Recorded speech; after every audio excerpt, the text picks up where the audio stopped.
Bienvenidos a La Ventana. Soy Rafael Tirado Rivera y este es mi podcast. Bienvenidos al episodio número 31 de La Ventana. Gracias a todos siempre por la sintonía. Esta semana abrimos una ventana al mundo junto al profesor José Rivera, con quien dialogaremos sobre política internacional. Hablaremos un poco sobre los eventos más recientes en la política africana. Hablamos también sobre el proceso del Brexit, sobre las elecciones en España y el proceso de derechización de la política europea. Obviamente también hablaremos también un poco de Venezuela y sobre otros temas de interés en el campo de la política internacional. José es un amigo de hace mucho tiempo. Estudió política en la Universidad de Puerto Rico y luego en la Universidad de Essex en Inglaterra.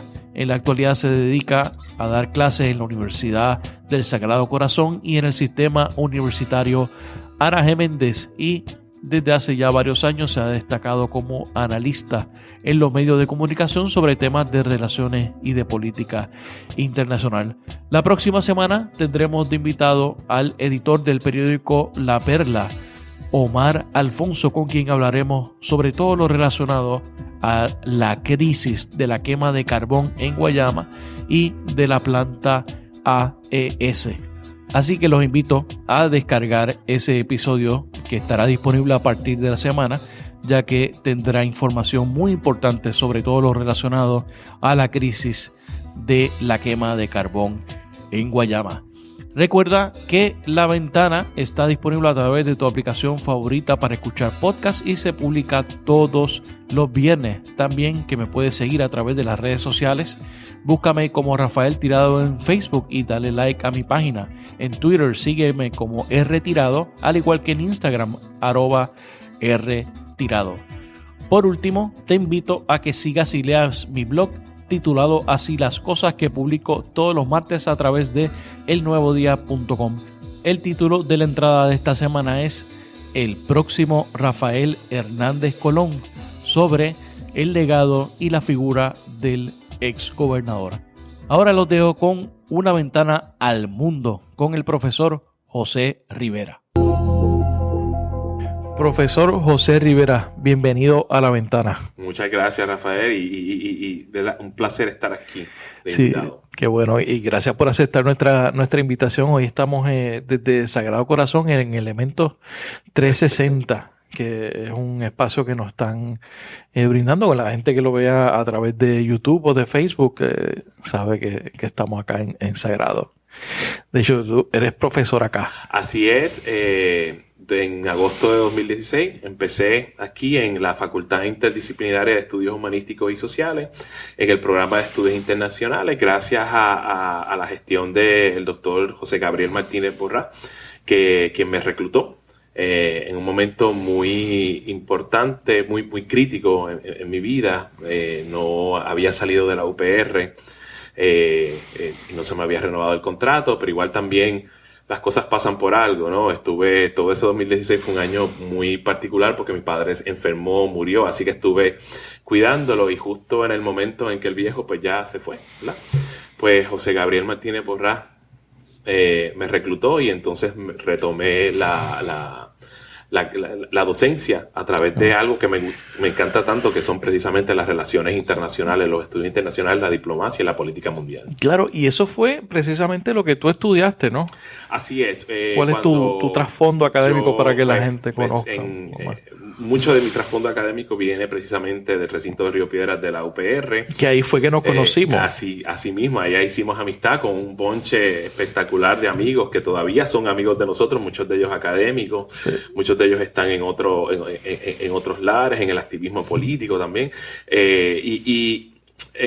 Pues ahí en UPR Río Piedra hice el bachillerato en ciencia política, concentrándome más bien en relaciones internacionales. Obviamente discípulo del gran Manuel Cárdenas Ruz, que creo que es una de las luminarias que ha pasado por el departamento de ciencia política, aparte de Raúl Coto, que todavía está allí. Coto, Serrano. Y también fui alumno de Rafael Albarrán, que en paz descanse, Sí. José Javier Colón Morera, obviamente María del Pilar Argüelles. Eso era una gran facultad. Sí, esa. es una gran facultad con personas, ¿verdad? Especialistas en sus temas. Y claro está, ahora renovada por una facultad, por unos profesores que tienen una gran calidad académica y humana. Estoy hablando, claro está, de la doctora Mayra Vélez, que estudió en State University of New York, Buffalo, Relaciones Internacionales. Está la doctora Melody Fonseca, latinoamericanista, feminista, que tiene una claridad intelectual impecable. Y claro está también el doctor Miguel Rivera Quiñones, que es especialista en economía política internacional. Con los tres he interactuado tanto a nivel informal como en la radio, en la televisión. Es un intercambio espectacular ver cómo personas, ¿verdad?, que nunca había conocido, a través de la academia compaginamos y hacemos amistad. Pues entonces en ese lugar hice mi bachillerato en ciencia política, y también entonces fui al departamento de lenguas extranjeras, donde entonces ahí me especialicé, tomé varios cursos en francés, también en portugués, y eso, aunque muchas veces no lo vemos así, pero el aprendizaje de idioma es instrumental en las relaciones internacionales. No solamente es vital. Sí, sumamente vital. Yo se lo repito a mis estudiantes, ¿no? Aparte de la ciencia política, el conocimiento de economía, el conocimiento de historia. El trasfondo histórico es importante, importantísimo. Y el conocimiento de lenguas extranjeras es vital. Y no es solamente español e inglés, es francés, es portugués, pero es también lenguas que podrían ser de importancia estratégica, como por ejemplo árabe, como por ejemplo mandarín. Entre otras, siempre va a depender, ¿verdad?, del interés, del área de interés del estudiante. Pero definitivamente es importante no solamente saber decir las cosas en otro idioma, sino a través de la lectura de documentos, sean informes, sean artículos de revistas académicas, sean artículos de periódico. Es también el acceso a la cosmovisión. No es meramente decir literalmente algo, sino las maneras de pensar. Por eso es que el aprendizaje de idiomas es extremadamente importante. Y también la importancia del contexto en que muchas veces se escriben las cosas, o las fuentes que son tan importantes, fuentes primarias que son mucho más importantes. Absolutamente. Y entonces luego pasé para Gran Bretaña, donde entonces hice mis estudios doctorales. Me especialicé en política europea. Y de ahí entonces, cuando regreso a principios, ¿verdad?, de 2003, bueno, a mediados de 2003, la práctica docente comienza en la Universidad Interamericana, en la Escuela de Psicología, como en calidad de metodólogo. Y luego entonces, poco a poco, voy evolucionando. Luego de la Interamericana paso a UPR Calley, ya entonces en el programa de estudios de honor, y ahí entonces en 2008 la doctora Luz del Alba Acevedo, a instancias del doctor Héctor Martínez, me reclutan al programa de ciencia política, y entonces ahí es que empiezo en esa área. Entonces, 5 años después estoy ya en la UPR. Recibo, esto es 2013, recibo una llamada, y aquí es donde empieza la trayectoria en los medios. Recibo una llamada recién bajadito de un crucero. De parte de Ricardo Cortés Chico, en El Nuevo Día, quien me hace una serie de preguntas sobre hablando de los ciclos recurrentes, la más reciente crisis en la península coreana. Yo hago mi análisis. Esto es un domingo, la nota sale un lunes, y Ricardo me vuelve a llamar para pedirme autorización para darle mi número a otros compañeros de los medios. Yo no le presté mucha importancia, en el sentido de, pues sí, claro, dáselo, porque no pensaba que iba a ocurrir lo que te voy a contar ahora, que es precisamente el hecho de que una vez él le da ese número, esa misma tarde, me llama Ana Hernández de Telemundo, ahora en Telemundo Filadelfia, para participar en el segmento Mirada al Mundo. Vente para acá. Y ahí, básicamente, bajándote del crucero tuviste que ir a... Sí, me fui a Telemundo, hice entonces mi intervención con Ivonne Soya, con quien llevo 6 años haciendo el segmento, primero los miércoles y ahora todos los viernes. Con Ivonne tuve una química espectacular desde el principio. Ella me dio mucha confianza y ahí es que yo me percato de cuánto me gusta estar frente a la cámara de televisión, y de ahí entonces paso a Univisión, al programa de Rubén Sánchez, que Rubén Sánchez tenía en aquel momento. Sí. Guapa Radio me entrevistó, el periodista Félix García Hiraldo. Me preguntó sobre Corea, sobre Venezuela también, porque en ese momento había una transición. Chávez había muerto, Maduro entra a la presidencia de la República Bolivariana de Venezuela, y también el gran periodista deportivo Rafael René Díaz Torres, quien me entrevista para Noticel con relación también a Corea del Norte. Y fue una nota espectacular porque esas 4 comienzan el ciclo de lo que yo llamo esta nueva etapa, ¿no? Etapa de tu vida. Desde el profesor que está en los medios, tratando de llegar a un público que no necesariamente va a llegar a mi salón de clase. Porque tampoco hay mucha gente especializada en Puerto Rico que trabaje en los medios y que toque los temas de relaciones internacionales. Exacto. Y también, y es algo que usualmente no se discute en el día a día. No, absolutamente no. Y contrario a este podcast, donde vamos a poder conversar tranquilamente, lentamente y poder abundar mucho, el límite de tiempo en Telemundo. Tienes 30 segundos, sí, tienes 1 minuto y medio. Tengo 3 minutos para hablar sobre temas complejos, para usar un lenguaje sencillo, no técnico, ¿verdad? Porque lo que se trata es de llegar a un público bastante más amplio. O por ejemplo, en WIPR me dan de 5 a 6 minutos, que me da mucho más tiempo. O en el programa que estoy haciendo en WIPR, Entérate, ya tengo más 9, 10 minutos. Y claro, también ese límite de tiempo, o en el caso de la columna, ¿verdad? El límite de palabras, 700 palabras. Buscar cómo entonces transmitir una idea o varias ideas a un público que nuevamente no es especializado, pero que definitivamente está interesado en la política mundial. Y son temas muchas veces que son complejos y que a veces se interrelacionan, ¿no? Eso sí, absolutamente. Que una cosa tiene tangencia sobre otra al otro lado del mundo. Claro. Y entonces por eso hoy quiero sentarme, ¿sabes? Mi podcast se llama La Ventana. Sí. Hoy quiero abrir una ventana al mundo y dialogar, y me gustaría comenzar por un continente que usualmente para nosotros usualmente no se habla de él en Puerto Rico, y es África. Así es. Últimamente hubo 3 cambios súbitos en 3 países, en Mali, en Sudán y también en Argelia. Sí. ¿Qué es lo que está pasando en el continente? ¿Esto tiene relación directa con la primavera árabe que vimos hace varios años? Sí y no, me explico.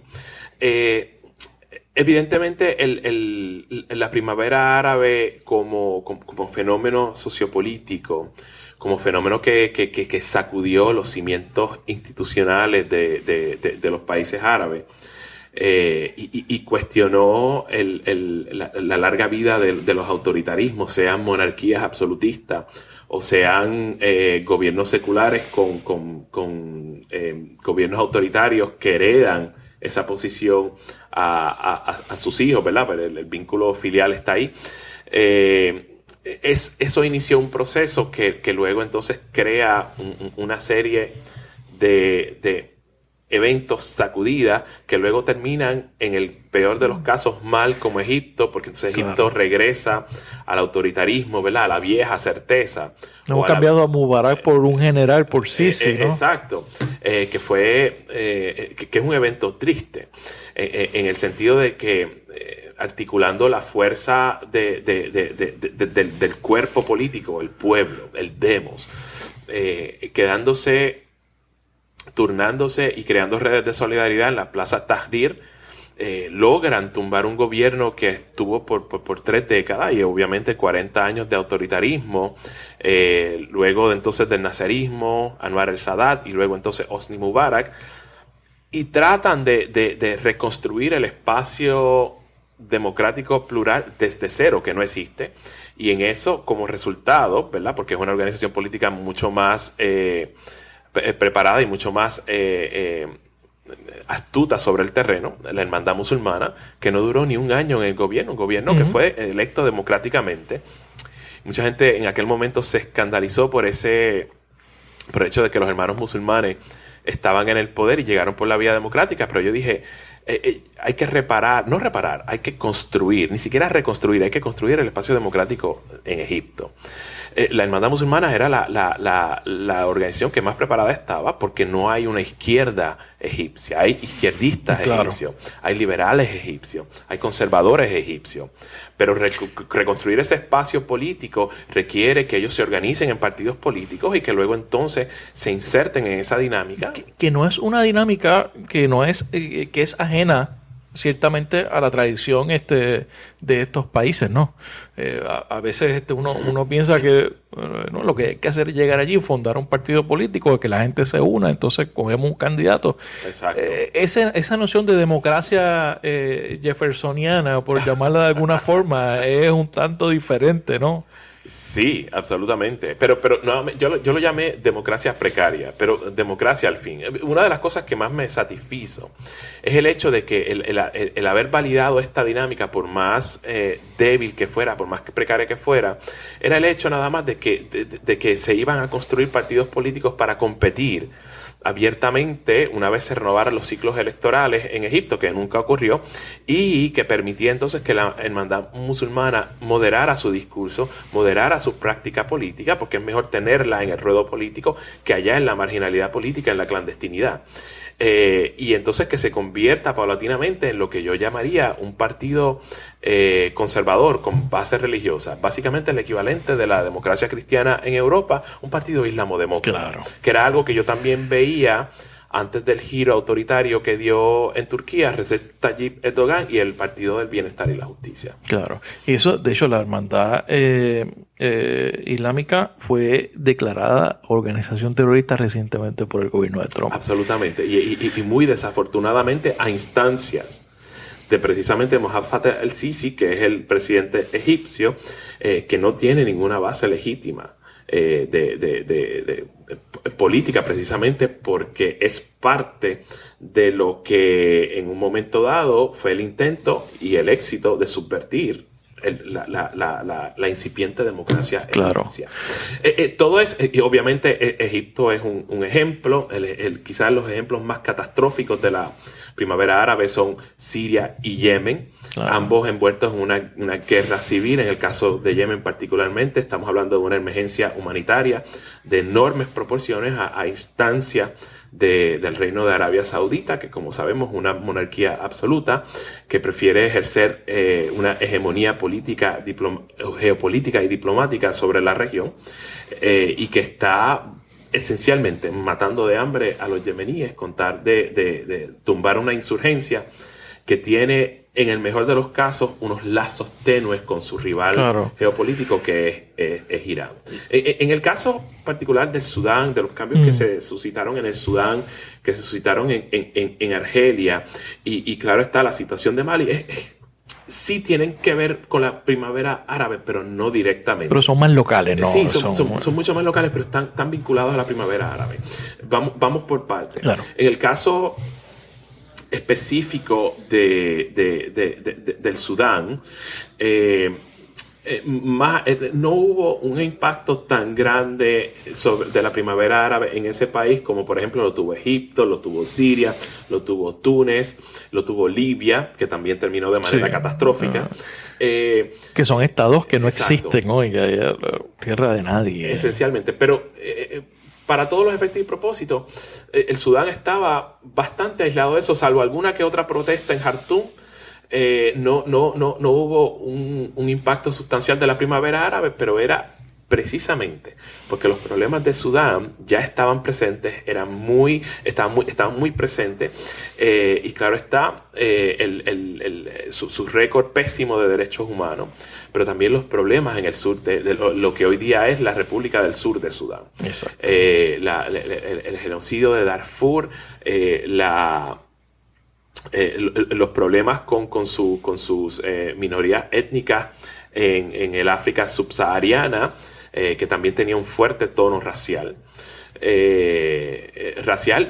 étnico y religioso. El hecho de que las diferencias irreconciliables llevaron a la comunidad internacional, concentrada en la Organización de Naciones Unidas, a articular y a formular el auge y el nacimiento de un nuevo ente nacional llamado República de Sudán del Sur, que ya desde el principio empezó en precario, empezó pobre y con enormes dificultades que luego se transformaron en ese sentido en una guerra civil. Así que Sudán estuvo aislado de todo ese problema, precisamente porque de la primavera árabe, claro, porque ya tenía problemas internos locales que hicieron que la primavera árabe y las protestas que se suscitaron pasaran a un nivel secundario. Que era un colapso que venía desde su creación, ¿no? Definitivamente. Ese es el caso específico de Sudán. En el caso de Argelia, para todos los efectos y propósitos, Argelia tuvo su primavera árabe. Cuando vinieron las elecciones municipales y locales en 1992, esa coyuntura, a 30 años de haberse, precisamente en esa coyuntura se cumplían el 30 aniversario de su independencia.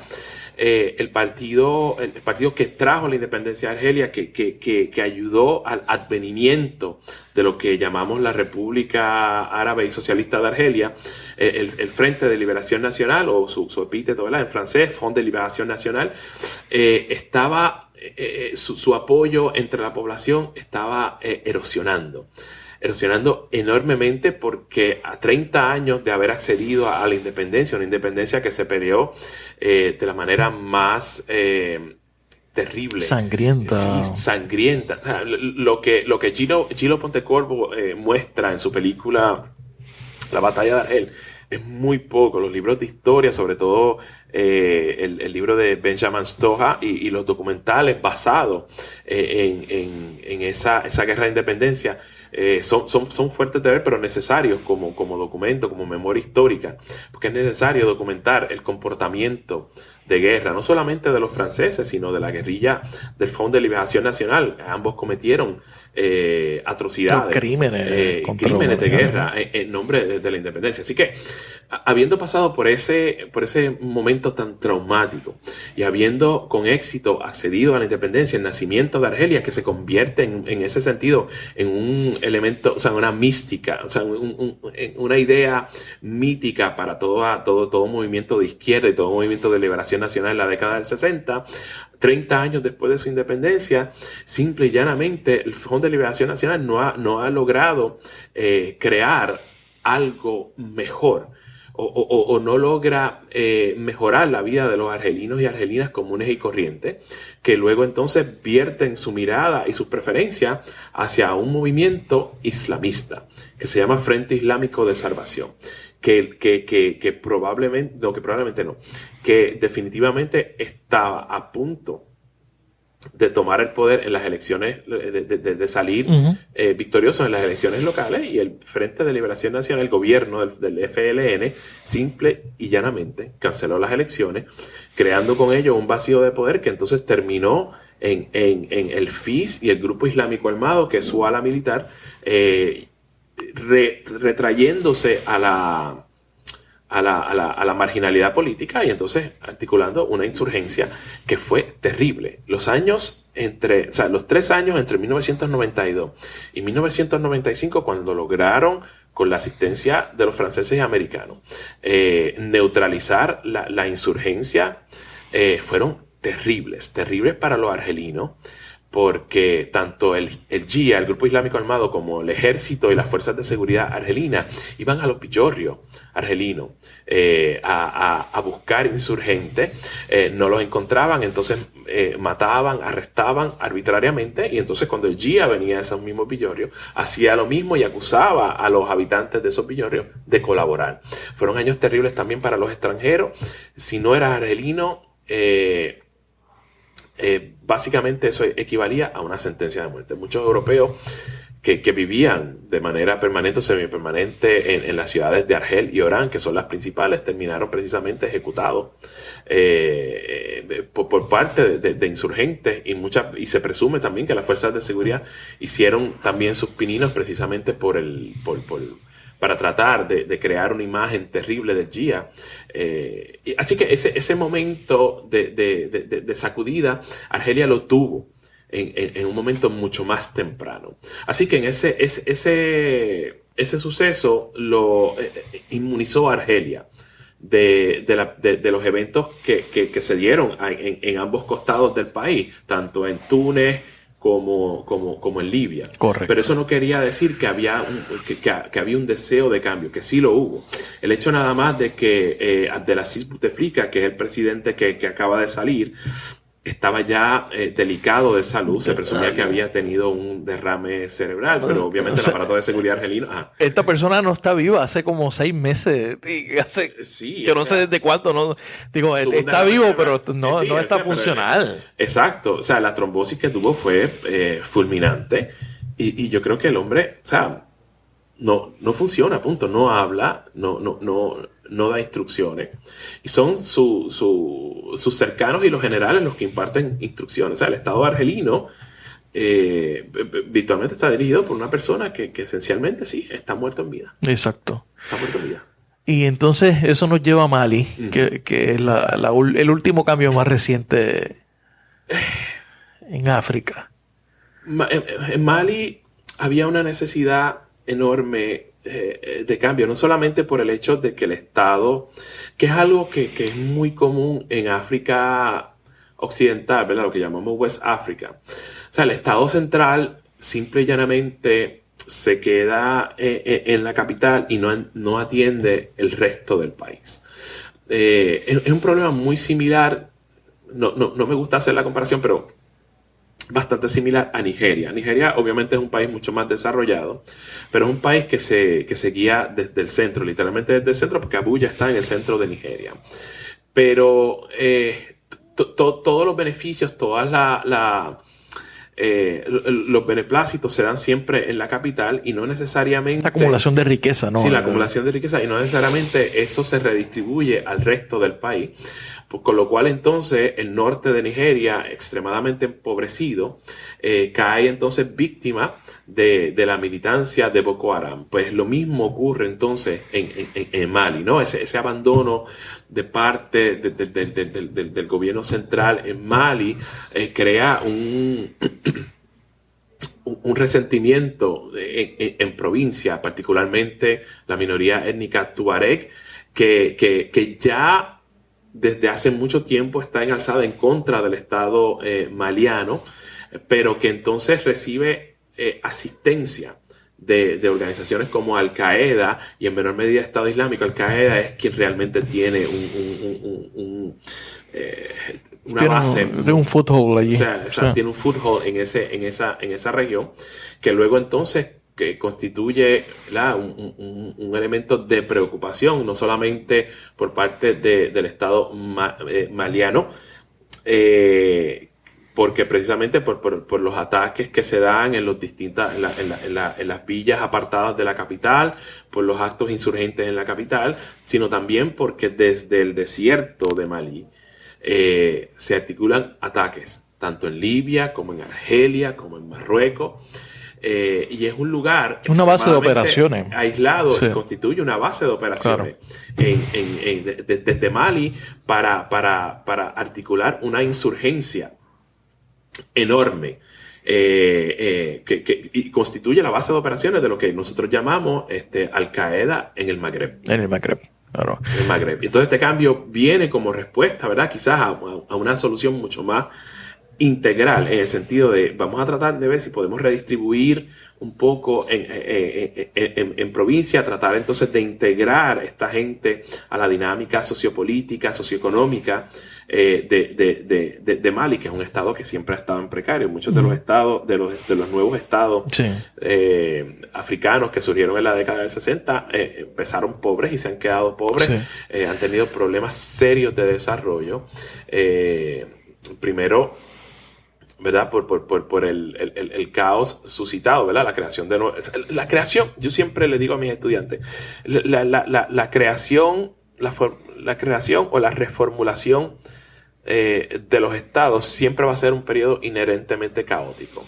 La experiencia está ahí, pero entonces eventualmente, ¿verdad? La aspiración a mejorar. La verdad es estabilizar, ese es el gran reto, estabilizarse, entonces establecer unas instituciones, claro, para que fomenten los principios obviamente fomenten riqueza y que sea más justo, ¿no? De alguna forma en su redistribución. Exacto. Ese es el problema de muchos estados fallidos, especialmente en África. Absolutamente. A pesar de que hay otra África, ¿no? Que ha crecido grandemente y que es el continente que más gente está entrando a su clase media, que eso es un tanto de esperanza. Es un beneplácito enorme. Sí. A pesar de todos los problemas, sí, ha habido, sobre todo en ciertos países, sí, niveles de desarrollo óptimos, la creación de una nueva clase media. Etiopía no es la Etiopía de los 80. Definitivamente. Entonces, la creación de una infraestructura, no necesariamente de carreteras también, pero una infraestructura inalámbrica que ha permitido, ¿verdad? Porque contrario quizás a las redes de fibra óptica que permiten la telefonía terrestre, pues entonces la telefonía celular ha hecho avances enormes en África, y más allá de las llamadas es la cuestión del uso de las redes sociales para comunicarse, pero también como un instrumento o herramienta económica que ha permitido, por ejemplo, la transferencia de dinero a granjeros en el medio de Kenia, de recibir pago por X cabezas de ganado. Y el desarrollo de empresarios, de empresas alrededor de esa actividad, ¿no? Absolutamente, pero como todo, esto va a tomar tiempo y solo le falta entonces a los estados africanos, incluyendo a Mali, sobrevivir a su presente. Yo creo que tiene que haber, porque todo este desarrollo, este empresarismo, esta nueva clase media que está surgiendo en África, todo se da a pesar de la pobreza y la precariedad de sus estados. Pero eventualmente eso va a necesitar que esos estados se estabilicen y estabilicen la dinámica política, estabilicen el ejercicio del poder y que permitan en ese sentido, ¿verdad?, la renovación del mandato electoral cada X tiempo para poder entonces fortalecer no solamente la cultura política, sino la institucionalidad de esos países. Claro. Pero eso va a tomar mucho tiempo, pero es necesario porque es desde el Estado que se articula toda esa mejoría. Todo está, a pesar de todo eso, de ese progreso que ha habido, ¿no?, la volatilidad, no solamente en estos países, y traje Mali, traje Sudán, traje Argelia, porque todo esto fue en menos de un mes, en un periodo de 30 días, unos cambios traumáticos en muchas ocasiones. Absolutamente, que esperemos que sean para bien. Claro. Porque nadie quiere ver, ya mirando el ejemplo, o sea, las tensiones que están incipientes en Egipto, y observando el caos de Libia, donde hay dos gobiernos paralelos, y entonces los insurgentes islamistas campeando por su respeto, incluyendo Estado Islámico. Lo menos que uno quiere ver, ¿verdad?, en términos reales, es una Argelia inestable. Claro. En la otra orilla del Mediterráneo, donde sabemos que del otro lado está Europa. Y hacia allá nos dirige la conversación. A eso, a esa inestabilidad le añadimos 20 años de guerra en Afganistán. Sí. En Irak, y entonces eso ha creado un caldo de cultivo perfecto para la derechización de la política europea, una europea que jamás hubiéramos pensado hace 20 años que Inglaterra fuera a plantearse la salida de la Unión Europea, el surgimiento de un movimiento 5 estrellas, el Víctor Orbán en Hungría, y más recientemente, a pesar de que se ha tratado de un poco de reducir, ¿no?, su impacto, o sea, la extrema derecha en España, Vox, de 0 escaños hace algún tiempo. La última vez que la extrema derecha fue en el 78, tenía un escaño, ahora entra con 22 escaños al gobierno, ¿no?, al parlamento, cómo está Europa? Esa derechización. Tiene múltiples factores. Claro, el factor migración es quizás Es el cuco. Sí, es el cuco, pero es quizás en términos de las percepciones del público y claro, también los medios, el más exacerbado. Claro. El nivel de inmigrantes, quizás exceptuando Alemania, que recibió casi 1 millón de refugiados,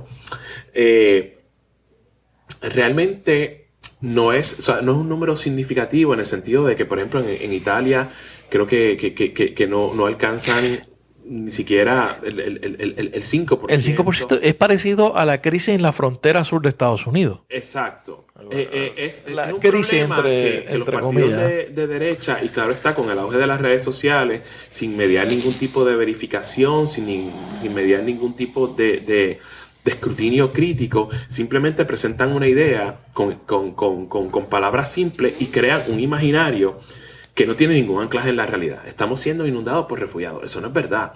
Sí, la realidad es la siguiente. Afganistán está hecha a pedazos, Irak está hecho a pedazos, Siria está hecho a pedazos, Yemen está hecho a pedazos. Y claro está, el desarrollo y la solución lenta de los problemas en África lo que está creando es forzando a ciertas poblaciones a moverse. A moverse para preservar la vida, a moverse para obtener algún tipo de oportunidad o calidad de vida para ellos y sus familias. Y eso es lo que fuerza la migración. La migración, claro. Entonces, claro, nadie en Europa, ni en los Estados Unidos, ni en Occidente en general, se plantea el hecho, hay que resolver estos conflictos para que la gente entonces no se sienta compelida por el instinto de sobrevivencia. Claro, y crear las condiciones. A moverse y crear las condiciones. Exactamente. Para que la gente se quede y haga su vida en su país. Por ejemplo, el problema, obviamente hay unas caravanas de inmigrantes que vienen de Honduras, que vienen del Salvador, pero son los países a los que Estados Unidos y el gobierno, especialmente de Trump, le pretende quitar ayuda. Lo que no entiende, lo que no acaba de entender el presidente, y ya mismo volvemos a Europa. Ya mismo volvemos a Europa y regresamos a Estados Unidos también. Es la particularidad de estos 3 países centroamericanos que están en crisis, es decir, Honduras, El Salvador y Guatemala. Quizás Guatemala en menor medida que El Salvador y Honduras, y Nicaragua pues ya tiene otro tipo de problemas. Hay otro elemento para otro podcast. Sí. Pero es la consecuencia es la consecuencia de los disloques traídos al ruedo por las guerras civiles que se suscitaron en esos países. Y en el caso de Honduras, obviamente, como base de operaciones de la contrainsurgencia instada por los Estados Unidos, y luego de que todos estos conflictos desaparecieron, Estados Unidos abandonó y dejó a su suerte en Honduras las transferencias de dinero para ayuda militar, para reforzar sus fuerzas armadas y sus bases, pues simple y llanamente dejó de existir. Y entonces Honduras, sin un modelo de desarrollo más allá de que su relación y su interdependencia compleja con los Estados Unidos, pues entonces se fue deteriorando al nivel del que vemos ahora. En el caso, y yo lo dije en la columna del Vocero, en una de mis columnas del Vocero, titulada Miseria hondureña. O sea, quienes están viniendo a la frontera México-Estados Unidos son esencialmente centroamericanos. Hondureños principalmente, pero también salvadoreños. De hecho, el nivel de mexicanos se ha reducido sustancialmente. Sí. No es que no hay, pero se ha reducido a niveles históricos. Claro. Pero eso no lo dicen los medios y definitivamente no lo dice la Casa Blanca. Correcto.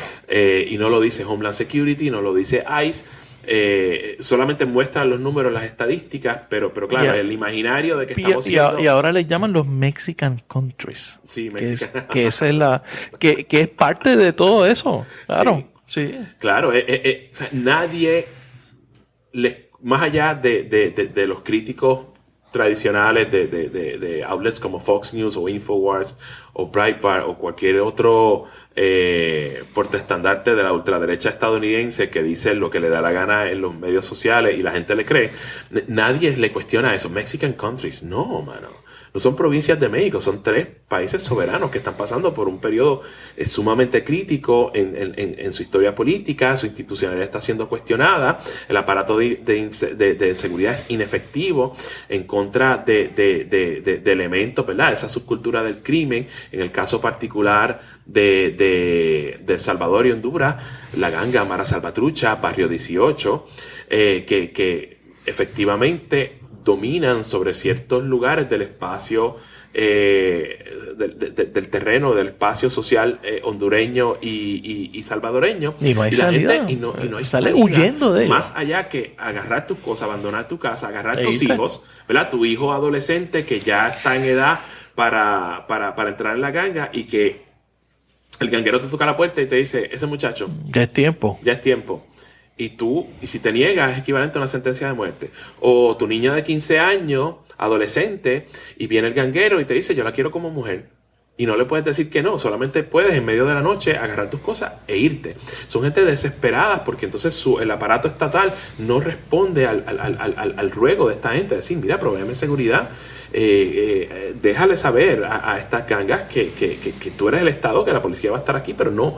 O sea, un gobierno en crisis que es incapaz de hacer cosas. De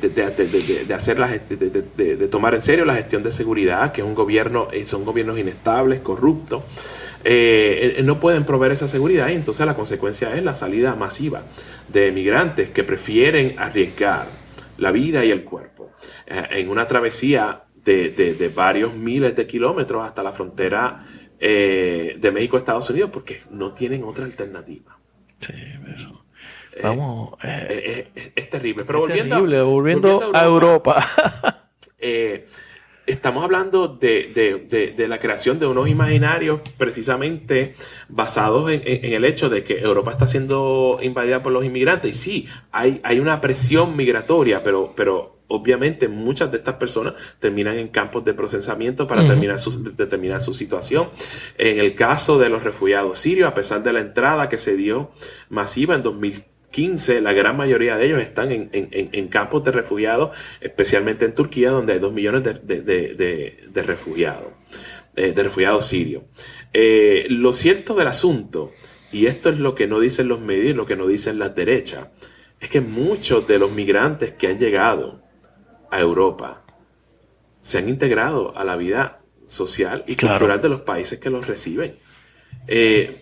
Siempre se resalta el muchacho afgano que atacó con hacha a unos cuantos transeúntes en el tren, o el atentado del mercado navideño. Todas esas cosas son desafortunadas, sí, pero son perpetradas por individuos mal ajustados, probablemente con problemas mentales que no se ajustan a la vida social y cultural de Alemania, y que entonces prefieren salir de esta vida a través de un acto dramático como este, como un atentado. Pero son 2 personas. Claro. 2 personas solamente. Para juzgar un comunidad, qué sé yo, 999.998 millones de refugiados, claro, que están tomando clases de alemán, que han recibido las equivalencias de sus grados académicos en Alemania, y que se han integrado a la vida laboral. Que yo creo que ese es el motivo principal de Angela Merkel de recibir esos refugiados. Claro, porque sí, hay algo de altruismo, pero no necesariamente. Seguro, necesita mano de obra. Exacto, necesita mano de obra. Eso es un problema. Y los sirios, a pesar. O sea, y Estados Unidos va por ese camino. Claro, pero entonces no lo quiere admitir. No lo quiere admitir. Necesita mano de obra en la industria de servicio, en la industria de la alta tecnología. Necesita innovar, y para eso necesita inmigrantes. Claro. Pero entonces no lo admiten porque es políticamente sensitivo. Políticamente es una bomba de tiempo. Pero sí, han habido problemas de ajuste, han habido incomodidades, hay diferencias culturales, pero mucho de esto lo exacerban las derechas en Europa. En algunos casos, la ralentización económica, el hecho de que el desempleo se ha mantenido obstinadamente en algunos países como Italia, como Francia, en el 10% o en la raya del 10%, crea desarraigo, resentimiento, que entonces terminan tomando movimientos como Rassemblement National, antes Frente Nacional en Francia, o en el caso de Italia, la Lega, ¿verdad? La Lega Lombarda, o incluso el movimiento Cinque Stelle, ¿verdad? Cinco Estrellas, Claro. que o sea, la izquierda a la izquierda. Exacto. O movimientos como los de Víctor Orbán, o los como el partido político está en el poder, que no me acuerdo ahora el nombre, en Polonia. Y claro está, las nociones y las motivaciones que llevaron entonces a que la demagogia predominara el espacio mediático británico y produjera quizá el resultado políticamente más catastrófico que te puedas imaginar con el referéndum que facilitó el Brexit. Desde la victoria de Trump. Exactamente. Eso, ¿qué está pasando en el Brexit? ¿Qué está pasando en Inglaterra? ¿En dónde están las conversaciones? Creo que había un ambiente de especie de gran acuerdo entre el laborismo y los Tories. Ok. La respuesta corta a esa pregunta es: ¿dónde queda el Brexit? En el limbo. Okay. En este momento, tanto la primera ministra Theresa May y el líder de la oposición, Jeremy Corbyn, el líder del Partido Laborista, están tratando de montar algún tipo de acuerdo que permita que Gran Bretaña pueda salirse de la Unión Europea, montado sobre un acuerdo negociado con Bruselas, y en el caso particular de la colaboración de los laboristas británicos, facilitar ese acuerdo, pero llevarlo a consideración del público a través de un segundo referéndum, que es lo que yo creo que es la ficha de tanque, ¿no? Porque desde la obstinación de los conservadores británicos es: no, Brexit es Brexit, ya hubo un voto y nos vamos. Sí. Pero entonces, claro, Theresa May tuvo 3 oportunidades, se le dieron 3 oportunidades para votar por el mismo acuerdo en el pleno del Parlamento, y se le negó, porque entonces no podemos intentar un segundo referéndum a sabiendas de que Gran Bretaña literalmente se juega la vida, su vida económica, su crecimiento económico con esta salida. Este es el problema. Más allá de la demagogia y los reclamos del campo del Brexit, que no tenían ningún anclaje en la realidad, más allá de los argumentos cuestionables que terminaron siendo falsos, lo que Gran Bretaña está tratando de hacer, y no es fácil, es precisamente lo que yo he repetido a través de los últimos 2 años. Gran Bretaña está intentando cercenar, extirpar sus nexos de interdependencia compleja con Europa. 2/5 partes de sus exportaciones van al continente, es decir, un 40%. Una locura. Y nadie le puede explicar al sector comercial que depende a través de las exportaciones y las importaciones de productos desde y hacia Europa. Nadie le ha podido explicar a la banca que es boyante, bueno, ya no tanto, pero que era boyante en Londres, precisamente en virtud de su membresía en la Unión Europea y el pasaporte que le permitía al capital financiero llegar a Londres y de ahí entonces brincar al continente a hacer sus transacciones, como dentro del nuevo régimen de la Gran Bretaña post-Brexit, eso va a continuar. Nadie es capaz de decirle, pero, o sea, entonces le preguntan: pero mira, yo exporto X bien a Gran Bretaña y dependo enteramente de esto para que mi negocio se mantenga respirando. Claro. Pero tú no me has explicado cómo ahora voy a tener un delay de 8 horas, de 12 horas, de 18 horas, de 2 días, cuando la cadena de supermercados que me recibe eso, lo recibía en cuestión de, qué sé yo, ya en 12 horas estaba en la cadena de distribución. Claro. En horas. Ya estaba en la cadena de distribución. Ahora tengo que confrontar el hecho de que en Calais los camiones que están llevando mi bien a Europa ahora tienen que pasar por un proceso por el que de inspección rigurosa, por el que no tenían que pasar antes porque Gran Bretaña se salió y tú no eres capaz de aceptar un acuerdo que te mantenga comercialmente vinculado a Europa, porque Europa impone, entre otras condiciones, ¿verdad? Exige. Si tú te quieres quedar como socio adherido a la Unión Europea, socio comercial, quiero decir, tienes que respetar, como hace Noruega, como hace Suiza, como hace Islandia, los principios sobre los cuales se monta el andamiaje de lo que es la Unión Europea, y uno de esos es la libertad de movimiento. Claro. ¿Está bien? Porque los ciudadanos franceses ciudadanos franceses, daneses, alemanes entran libremente a Suiza, de la misma manera los suizos entran libremente a Europa, y sí hay unos controles de inspección, los suizos y los noruegos son bastante eficientes en eso, pero los productos entran y salen. Entonces tú me estás diciendo a mí que quieres quedarte con todos los beneficios del intercambio comercial, pero me estás diciendo a mí que tú vas a restringir la entrada a mis ciudadanos y definitivamente no les vas a permitir o les vas a imponer un proceso sumamente rígido y riguroso para poder quedarse a vivir y trabajar en Gran Bretaña cuando eso no estaba antes. Pues mira, no, sabes que eso es inaceptable. Claro. Y eso no lo acaban de entender. Y estoy hablando de generalidades. Todavía no hemos hablado de la posibilidad de la creación de controles fronterizos. De la frontera. En el único lugar donde Gran Bretaña comparte frontera con la Unión Europea, que es Irlanda del Norte. Ahí está. Estamos hablando de... Totalmente irreconciliable. No, exacto, totalmente irreconciliable. Entonces, la cuestión del backstop. El backstop es un instrumento que tiene la Unión Europea para objetar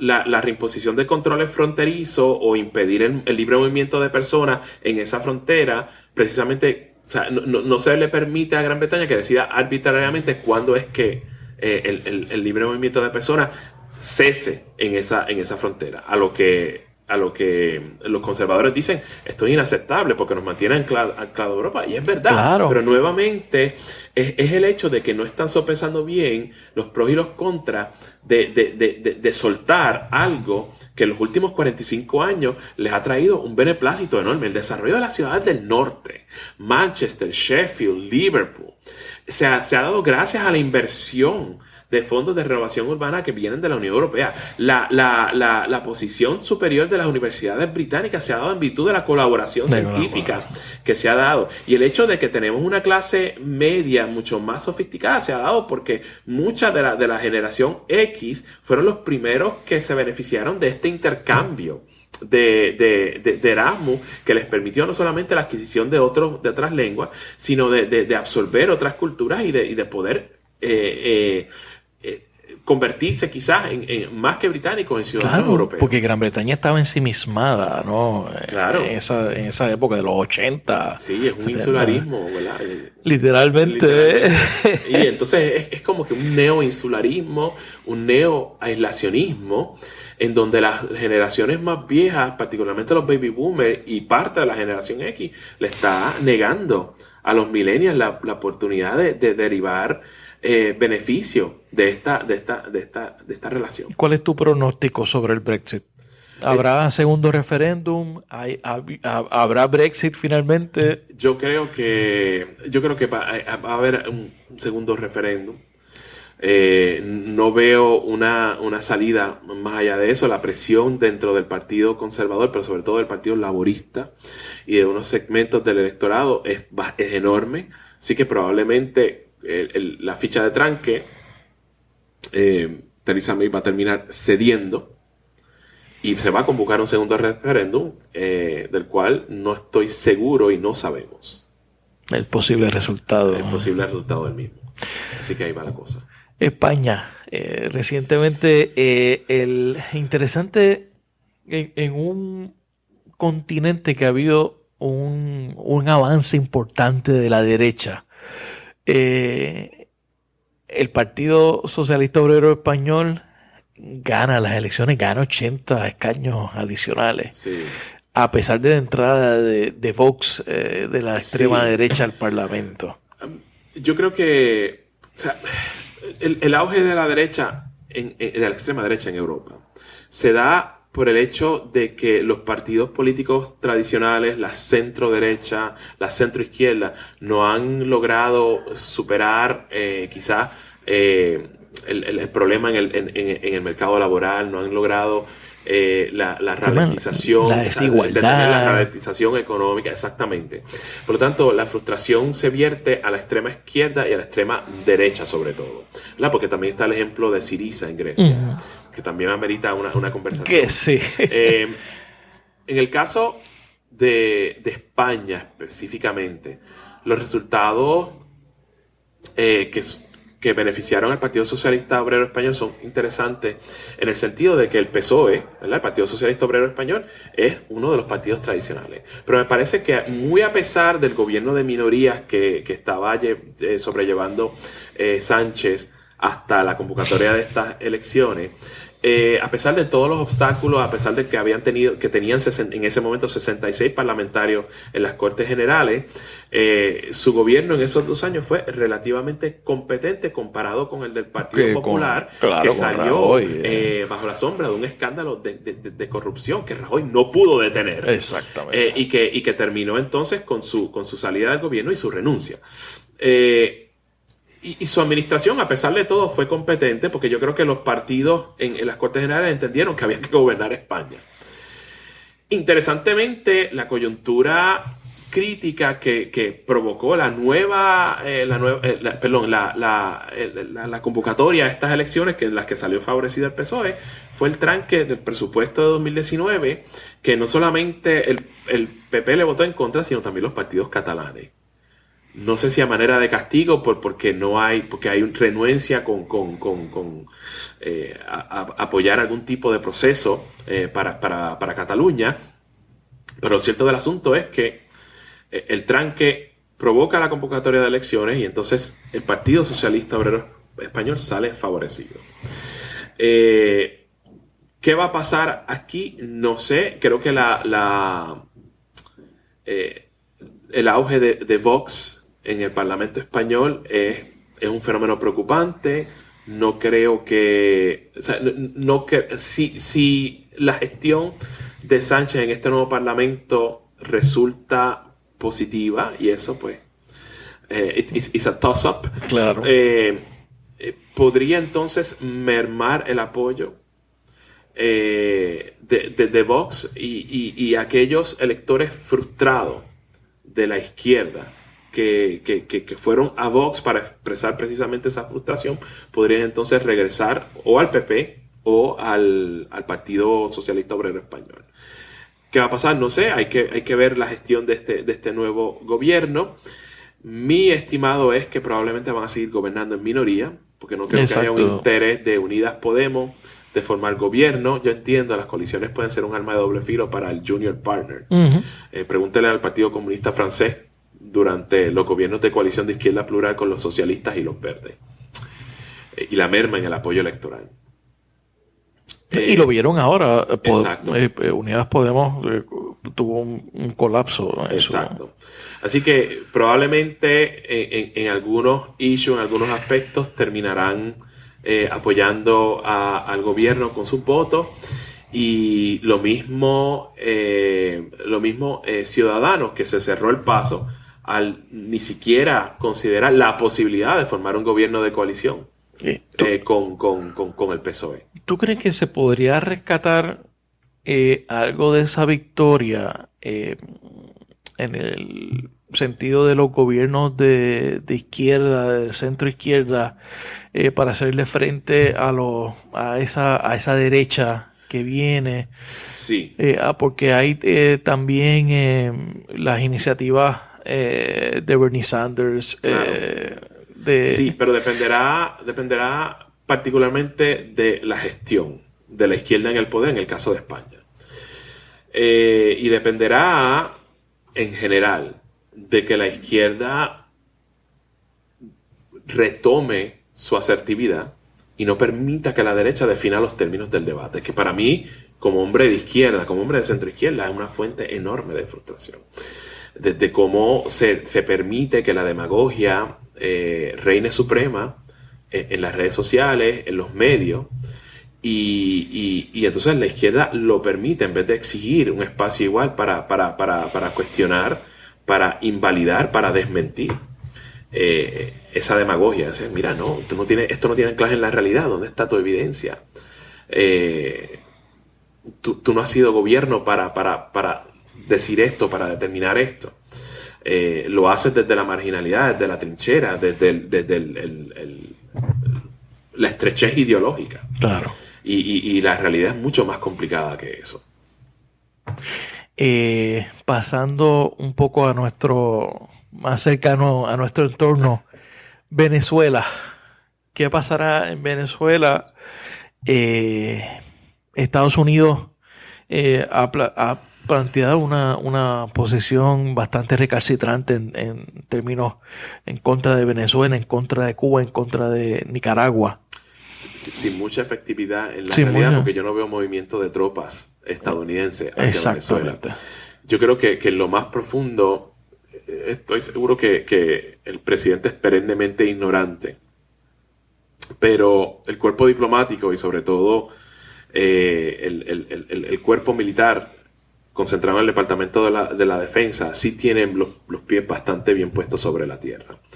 Y yo creo que ellos están muy conscientes que una intervención extranjera, sobre todo de soldados americanos, en Venezuela es una locura, es una locura y puede repercutir muchísimo. El backlash que le viene a los Estados Unidos va a ser de proporciones épicas. Más allá de la presencia de tropas estadounidenses en un país latinoamericano que tiene el potencial de unir las voluntades de la izquierda en Latinoamérica y de unir voluntades en Venezuela en contra de esa ocupación, porque es que lo que viene después de la invasión es la ocupación. Exacto. Y entonces, claro, si pretendes, como sucedió en Irak, remover todo el aparato de seguridad y todo el aparato estatal, porque todo está vinculado al Partido Socialista Unificado de Venezuela y a la Revolución Bolivariana, te vas a encontrar entonces administrando un país con una oposición que a todas luces es fragmentada y que va a materializar sus ambiciones particulares en la reconstrucción de ese Estado venezolano post-Maduro. Con lo cual, entonces, estamos hablando de una invitación al caos. ¿Qué es lo que sucedió en Irak? ¿Cuál va a ser el resultado? Porque esto es completamente distinto. La película de Irak, la película de Siria, la película de Libia, sobre todo. Entonces, tienes esta mesa de unidad democrática que declara desde la Asamblea Nacional a Maduro usurpador. Pero ellos también usurpan. Igual también porque no les queda más remedio, ¿verdad? El bolivarianismo está cerrado, obstinado, tiene una mentalidad de búnker, está trincherado y no cede. Entonces, ante la desesperación, tenemos un Guaidó que instruye a estas tropas, que son poquísimas.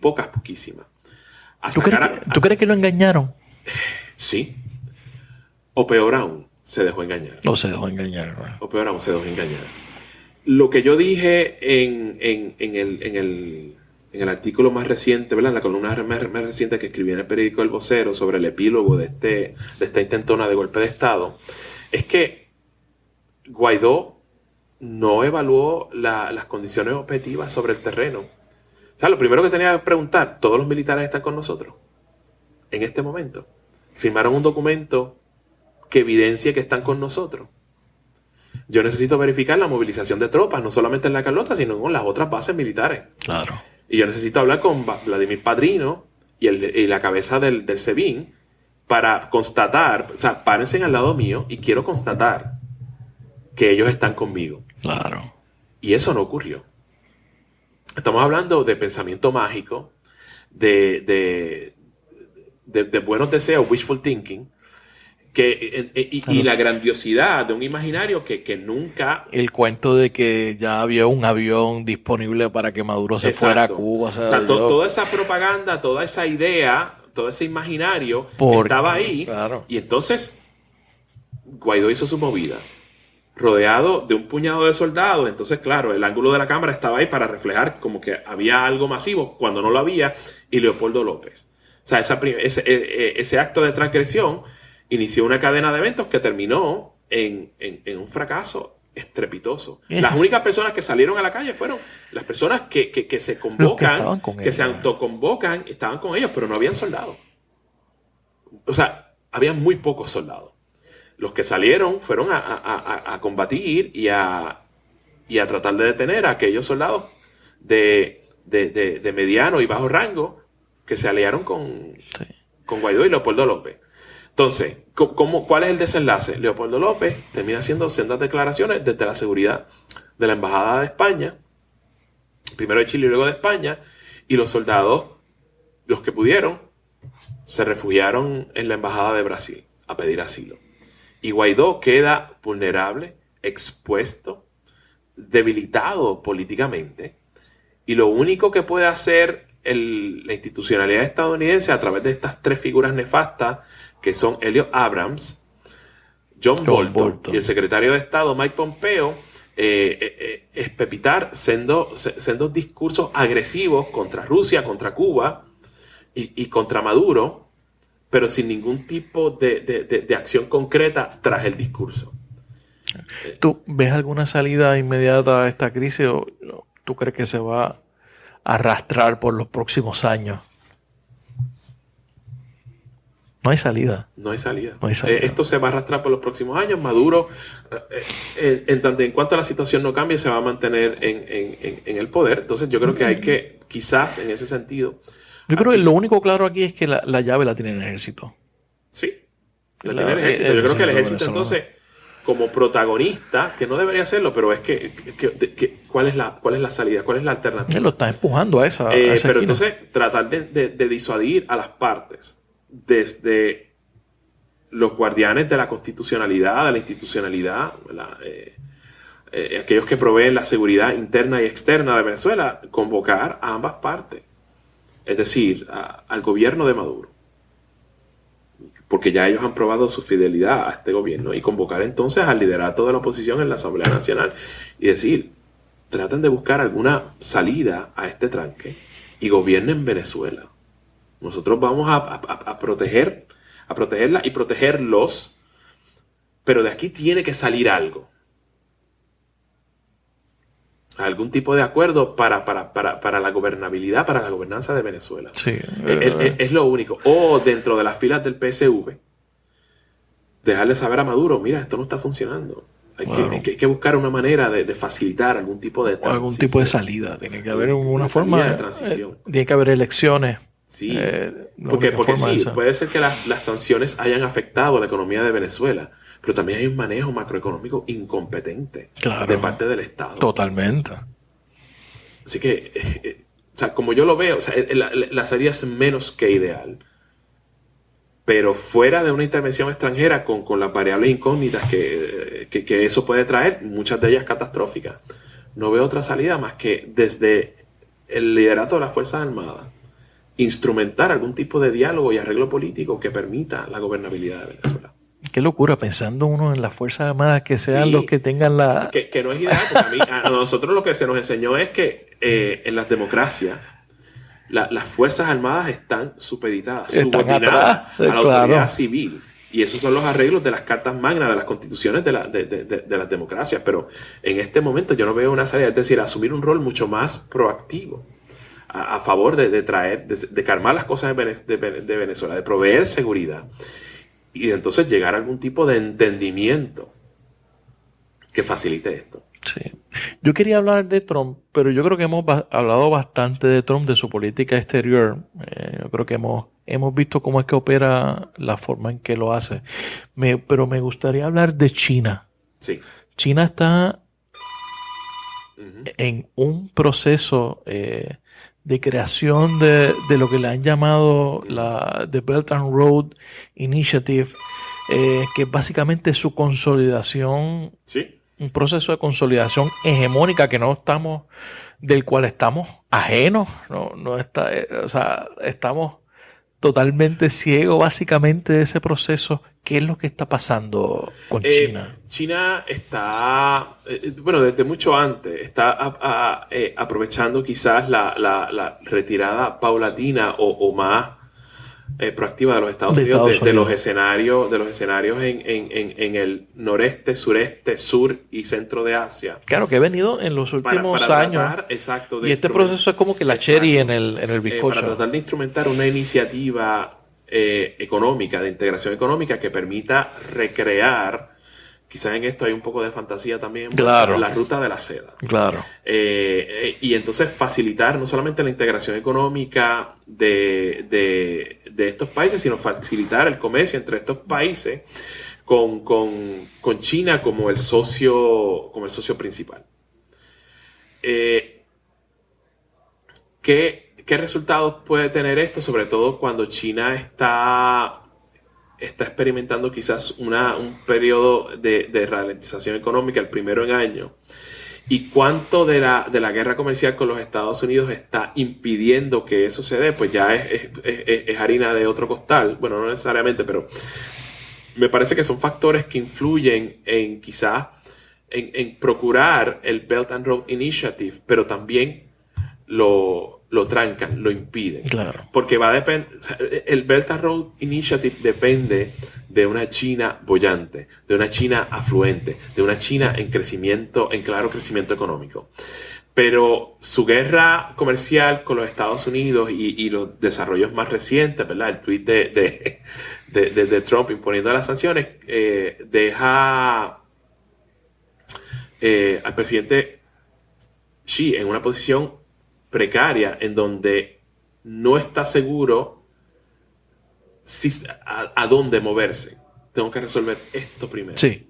Antes de poder entonces... Esa es la piedra en el zapato ahora mismo, sí. esa guerra. Sí, porque todo el mundo habla de los posibles problemas que pueda experimentar Estados Unidos en una guerra comercial con China, pero nadie habla de China. China económicamente es más vulnerable porque depende más de su comercio con Estados Unidos que Estados Unidos de China. Claro. Y yo creo que eso lo sabe Trump. Los productos made in China, eso exacto, básicamente. Exacto. Entonces, es una economía que manufactura productos listos para la exportación. Digo, al resto del mundo también, pero sobre todo a los Estados Unidos, que es su principal cliente, su principal socio comercial, a pesar de que geopolíticamente son adversarios. Claro. Entonces, nada de lo que se pueda dar, o sea, nada de lo que se pueda dar o potencialmente se pueda dar en el Belt and Road Initiative se va a dar a menos que el presidente Xi, resuelva este problema. O sea, ese es el principal. O sea, llegar a quizás algún tipo de arreglo, acuerdo comercial con los Estados Unidos, lo que entonces va a facilitar el Belt and Road Initiative. Claro, tienes que también tomar en consideración que muchas de las economías del centro de Asia están pasando por sus propias crisis económicas, muchas de sus economías están subdesarrolladas. Va a depender también del aval de lo que a todas luces pueden ser también sus aliados, sus adversarios geopolíticos, es decir, Rusia, claro, que tiene una relación y un vínculo histórico con esas naciones centroasiáticas, porque en algún momento formaron parte de la Unión Soviética, con India, que es también su adversario geopolítico, y claro está, dependerá entonces de cuánto dinero está dispuesto China a invertir, porque ellos son los que van a tener que desembolsar una cantidad considerable de fondos, de recursos. Que son iniciativas que básicamente China financia, pone la mano de obra, hacen todo. Claro, y son los principales beneficiarios. Exacto. Entonces, si la afluencia va a encontrar escollos en el camino porque mi relación comercial con los Estados Unidos está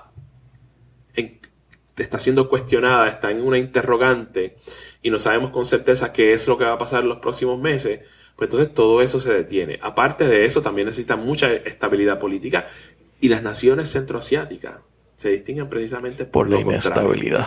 Aparte de eso, los problemas internos que tiene China.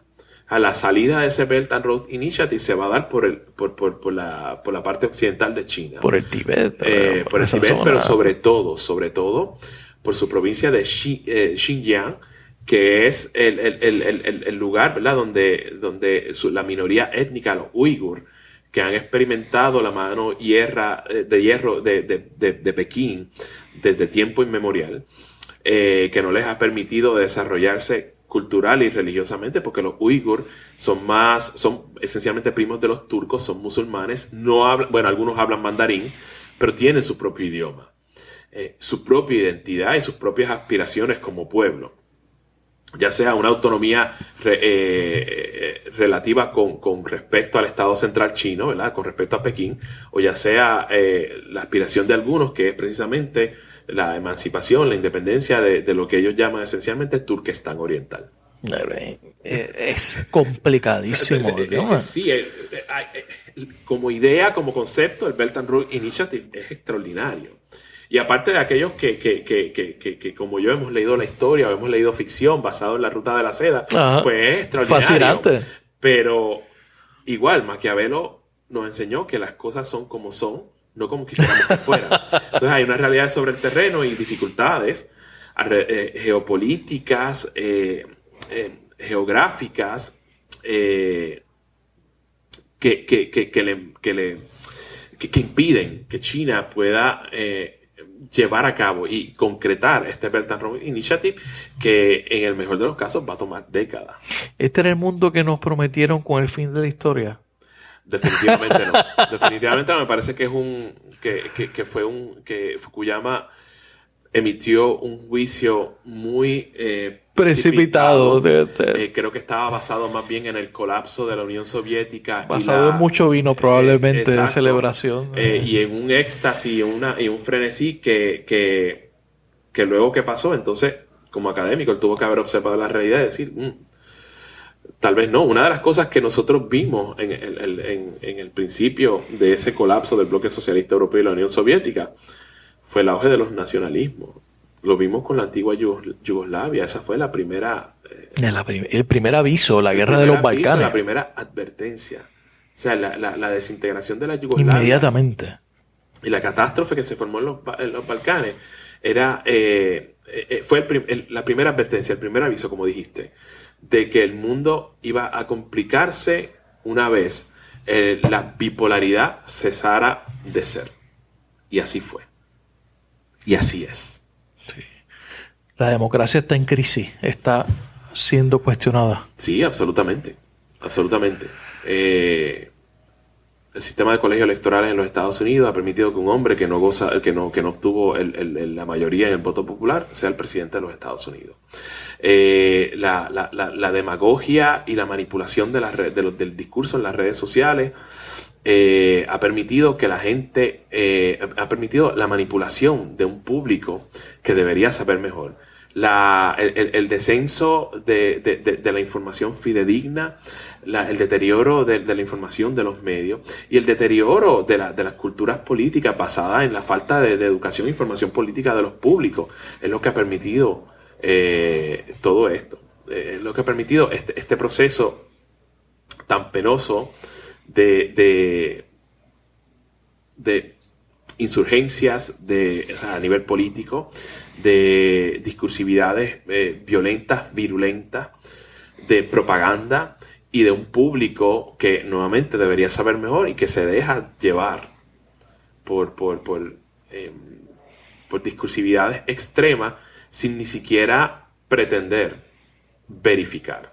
A la ausencia de pensamiento crítico entre los públicos. ¿Y cuál es el antídoto a eso? Estamos en todos esos productos de la democratización de la información, ¿no? De que cualquier persona puede publicar lo que sea. La gente tiene, por primera vez en su historia, tiene derecho a decidir qué es lo que va a consumir. Sí. O sea, entonces, ¿cómo desde una mirada crítica, cómo desde una izquierda racional, por llamarle de alguna forma, se puede establecer un una visión, una alternativa a eso? ¿Existe algo? La respuesta corta a esa pregunta, que yo creo que es muy importante, es no sé. O sea, ¿por dónde empezar? ¿Por dónde empezar? O sea, entonces, esa es la primera afirmación. No sé. Entonces, la segunda es, ¿por dónde empezamos? Porque hay mucho trabajo por hacer. O sea, ¿cómo informamos a los públicos?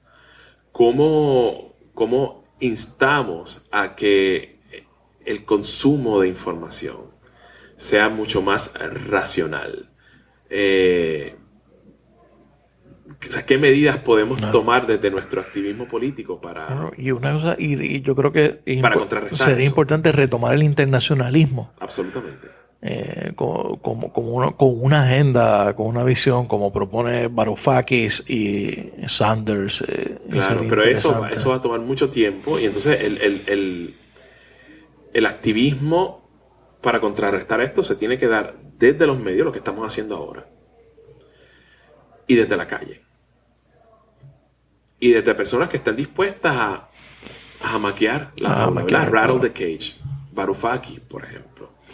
Pero tiene que también instrumentarse a través no solamente de lo político, sino también de la política. Exacto. Porque si retomar la política. Sí, hay que retomar la política. Porque es muy fácil para la centroizquierda, bueno, para la centroizquierda no, para la izquierda, de la izquierda, refugiarse en las trincheras donde se sienten más seguros y plantear una crítica. No, hay que ser valiente e instrumentar medidas desde la política que permitan entonces no solamente que personas como Alexandria Ocasio-Cortez, por ejemplo, puedan incomodar desde la institucionalidad. Claro. Y permitir entonces a través de un activismo callejero que la posibilidad de que haya más personas como Alexandria o como no se puede abandonar la institucionalidad. No. Bueno, que retomar esos espacios. Algunos desde la posición libertaria anarquista dirían no, pero la realidad es que existen instituciones y desde estas hay que tratar de cambiar las cosas. Y digo, la derecha siempre va a existir. Claro. Pero es confrontarla en ese terreno y en el mediático también. Yo creo que es sumamente importante. Nuevamente, no permitirle al adversario ideológico determinar los términos, o sea, establecer los términos del debate. Profesor José Rivera, gracias por estar en La Ventana. Claro que sí. Claro que sí, el placer es todo mío. Gracias, Rafa. Gracias por escuchar este episodio de La Ventana. Sígueme en las redes sociales, búscame como Rafael Tirado Rivera en Facebook, en Twitter, en Instagram. La Ventana es una producción de Change Lab Media para Rafael Tirado Rivera. Hasta la próxima.